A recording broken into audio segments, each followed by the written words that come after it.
বাংলাদেশের জাতীয় সঙ্গীতে বাংলাদেশ শব্দ নাই কেন? এই জাতীয় সঙ্গীতে 1971 সালের কোনো যুদ্ধের বর্ণনা আছে? 7 জন বীর শ্রেষ্ঠ থেকে শুরু করে শহীদ বুদ্ধিজীবীদের কোনো কথা আছে? একটা দেশ পরিচালনার জন্য দরকার একতা, ঐক্য, শক্তি। এই জাতীয় সঙ্গীতের কোন লাইন একতা, ঐক্য ও শক্তিকে উজ্জীবিত করে? বাংলাদেশ স্বাধীন হয়েছে, বাংলাদেশ নামক ভূখণ্ড আমরা পেয়েছি 1971 সালে, অথচ এই সঙ্গীত রচনা করা হয়েছিল 1905 সালে। 66 বছর আগের সঙ্গীত কিভাবে বাংলাদেশের জাতীয় সঙ্গীত হয়?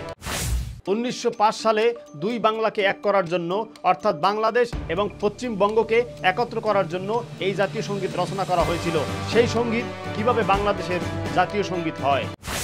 এই সঙ্গীতের এমন কোন লাইনটা আছে, এমন কোন কথাটা আছে যে কথাটা জালিমের বিরুদ্ধে মাজলুমের পক্ষে দুর্দিনে সংকটে আমাদের উজ্জীবিত করে, আমাদের চেতনা যোগায়, আমাদের শক্তি যোগায়? এমন কোন লাইন এই জাতীয় সঙ্গীতে আছে? এই জাতীয় সঙ্গীতের অনেকগুলো লাইন আছে যেগুলো আল্লাহ তাআলার প্রশংসা না করে তার সৃষ্টির প্রশংসা করা হয়েছে। আল্লাহর কদমে সেজদা না করে, আল্লাহর ভক্তি শ্রদ্ধা না করে তার সৃষ্টির প্রতি ভক্তি শ্রদ্ধার কথা বলা হয়েছে, যা হিন্দুদের পুজোর সাথে সামঞ্জস্যপূর্ণ, অথচ সেটা 90% মুসলমানের দেশ।